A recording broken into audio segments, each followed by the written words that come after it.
Hey everyone, I'm Russell Mullin with Mother Earth News, and today I'm going to be telling you a little bit about mason bees and about how you can set up a structure like this for your own property. Mason bees are great pollinators. It's one of those often overlooked pollinators that are native, and it's one of those things that, say you're interested in keeping honeybees but afraid of the stings, you really are looking for something to pollinate, or you just want to have something around in your house that's kind of like, it's almost like a birdhouse really for bees. This is the way to go. Mason bees are incredibly gentle. They hardly ever sting. If they do, it's less than a mosquito bite actually. So today I'm just going to show you a little bit about that. I have a box here, has about 20 mason bees in here. Crown Bees was nice enough to go ahead and get us set up. This is one of their chalets that they send. And you can see that we have a nice setup here. We have the wooden trays. These are basically pre-drilled cartridges. One of the nice things about that is that you can actually pull them out at the end of the season. And contrary to what you'll see out there on Pinterest and a lot of things on the internet, you don't actually want to drill holes directly into a piece of wood. 4x4s are especially the worst. It's just, they're not deep enough. And some people even call them mason bee graveyards because they go in there, they end up getting diseases, mold and things like that. So this is a really great way to start out. It's really simple. You can see that you have the holes already drilled. These are drilled for mason bees, so these are 8mm holes, or 5/16 if you're wanting to do standard sizes. And the great thing about these is that they're just held together with really sturdy rubber bands, and you can actually pull them apart. And this is important because you can harvest the cocoons at the end of the season. You can put them into what's called the humidibee that's offered by Crown Bees, and then keep them in your garage or shed or even your refrigerator to keep them safe over the winter time until you're ready to put them back out in early spring. Now, the best time to release mason bees, which are early spring bees, is going to be May 1st. You want to release them before May 1st. Basically, you want to wait until outside temperatures are between 50 and 55 degrees consistently, and you want to make sure that there are a lot of open blooms. So after you have both of those conditions met, lots of open blooms, 50 to 55 degrees, then you're set. They're ready to go. These are already incubated, so they come out of the cocoons ready to go out and pollinate and actually start getting busy on laying larvae. So you can see here we have two different sizes. You have the larger 8mm holes up here. These are for the mason bees, which we'll be releasing today. And then also the smaller drilled holes. These are 6mm, and these are for leafcutter bees, which are summer bees. Normally I wouldn't have this one in yet. It's not quite that time of year, but it's something that will be great for actually attracting in leafcutter bees later, a little later in the season. So, to give you an idea of what the cocoons look like, we have a few here, and I'll bring them up. And you can see that there are two different sizes here. You have the larger cocoons and the smaller ones. And the large ones are the females and the small ones are the males. And actually you can see here that there's one that's on its way to emerging.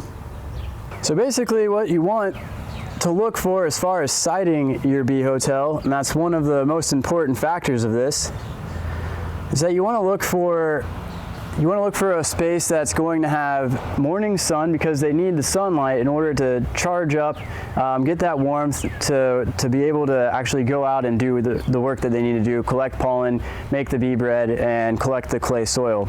The other thing that you need is some sort of mud, some sort of wet soil, and not just any wet soil. It needs to be clay wet soil. And so if you don't have a source like that in your yard or your homestead, then you might need to make a space for them. And it's as easy as just digging a hole, making sure that it's consistently moist. And Crown Bees, they even send along in one of their packages a clay mixture, so you can actually mix in the clay into the soil to make sure that the consistency is correct for them to cap the capsules for each of their cocoons. So I guess that's about it for that. You want to hang it up between 5 and 7 feet high, eye level, and that just makes it easy to check on the progress, to pull everything out, to make sure that they're doing all right. And we also have these, which are reeds, and one of the most important things about reeds is that you get them that are the correct size. And so these are for mason bees, and you can see that they're pretty consistent. They're about the same size as these 8mm holes here. And the mason bee will actually go in the reed and lay the eggs. And then you also have a different set of reeds. Here you can see the different sizes. So the smaller ones on the right here are the leafcutter bees, and the larger ones over on the left are the mason bees. And we'll put those in there. It's actually good to have these in on top of the wooden trays because it acts as a visual attractant. And more than just a visual attractant, you can also help by spraying on mason bee attractant. This is a pheromone attractant. And so something you can do to help things along is when you first put this out, you can actually spray the entryways with this mason bee attractant. There's a separate leafcutter attractant, it's a different pheromone, and so you'll spray that on later. And it helps pull them in. It lets them know, like, hey, this is a great place to live, and they're more apt to occupy the holes and then stay in the holes. So. All right, and so basically to do your installation, all you have to do is take your box of bees. When you receive them, it's okay. You just want to put them in the refrigerator and then you can open it up. You can even see if there's any activity going on. I know there's some activity going on in here because I can hear the buzzing. So what we're going to do is we're going to open it up and then we're going to set it right up here in the attic space and then let them crawl down and find the holes themselves. And so I'll go ahead and carefully open this up, and I'll just set it right up here.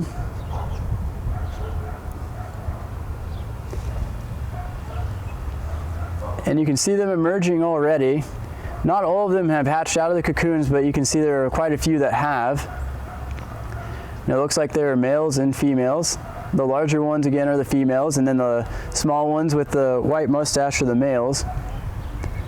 Yeah, there's about 20 in the box, 8 females and 12 males. You want to have these on a wall that's facing towards the morning sun, and that helps warm them up.